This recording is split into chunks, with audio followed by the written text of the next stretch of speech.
मल्लिकार्जुन खड़गे ने विपक्षी दलों को और कांग्रेस की भारत न्याय यात्रा में शामिल होने का न्योता दिया है, यानी कि जितने भी दल हैं वो आए और यात्रा में शरीक हों।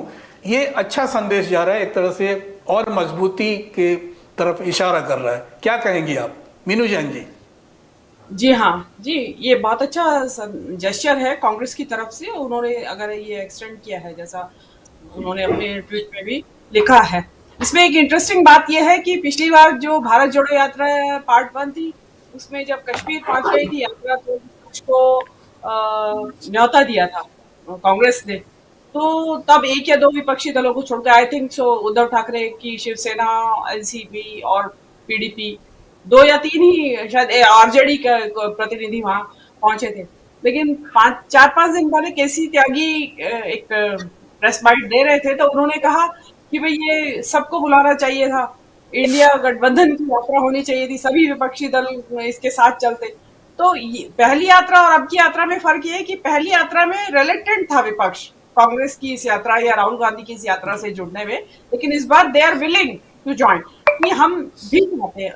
तो उससे ये दिखाई देता है कि एक तो यात्रा के जो सुखद परिणाम कांग्रेस के लिए निकले, उनसे उनको लगा कि हमें भी जुड़ना चाहिए, और हमारी पार्टियों के लिए भी ये एक चीज अच्छा साबित हो सकती है। और देखिए, हो सकता है अगर ये विपक्षी दल इस न्योते को स्वीकार करके जुड़े, तो जो थोड़ा इंडिया गठबंधन में थोड़े हिकअप्स आ रहे हैं, हिचकोले खा रही है, वो हो सकता है बिल्कुल संगठित हो जाए।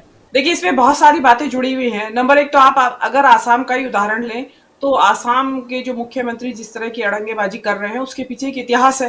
वो सब जानते हैं कि क्या बिस्किट का इतिहास है उसके पीछे। तो वो बिस्किट अभी उनके दिमाग से उतरा नहीं है, और वो बिस्किट की मेंटल ब्लॉक बन गया है एक तरीके से उनको वो बिस्किट।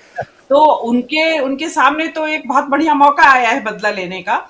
लेकिन वो जितना बदला इस चीज को बदला लेंगे, देखिए कि ये भारत जोड़ो यात्रा से एक अलग तरह का connection across the sections of society.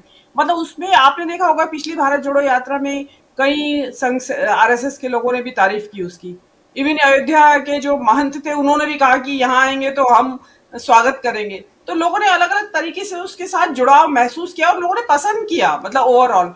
तो उसमें अगर ये जो विश्व शर्मा है, हिमंत विश्व शर्मा, आसाम के मुख्यमंत्री, तो जितना ये अड़ंगा डालने की कोशिश करेंगे, वो उतना उसके प्रति लोगों का रुझान पैदा होगा। अब तो देखिए, इस पिछली बार की जो यात्रा थी, उसका जो यूट्यूब के जो पोर्टल्स हैं, न्यूज पोर्टल्स, उनमें थी कवरेज, बट इतनी नहीं थी, लेटर स्टेज पे हुई जाके।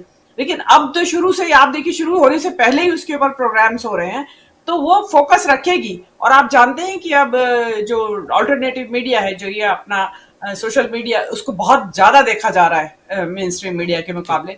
तो तुरंत लोगों को पता चलेगा एक, और इनफैक्ट पूरे देश में, और क्योंकि पूरे विश्व की अंतरराष्ट्रीय मीडिया की भी इसके ऊपर नजर रहेगी, मणिपुर के और ये नॉर्थ ईस्ट के और पूरी भारत यात्रा के ऊपर, तो वो क्लोजली फॉलो करेंगे। मुझे तो लगता है कि देखिए, बाकी का जो ये 22 तारीख का जो ये समाप्त हो जाए, ये संपन्न हो जाए, जो भी अयोध्या का फंक्शन है, उसके बाद क्या माहौल बनता है देश के अंदर, ये देखने वाली बात होगी। ये शांतिपूर्वक संपन्न हो गया बगैर किसी व्यवधान के, तो यात्रा भी बगैर व्यवधान के चलती रहेगी, और बशर्ते इलेक्शन ना डिक्लेयर कर दे मोदी जी 1 हफ्ते के अंदर। जी।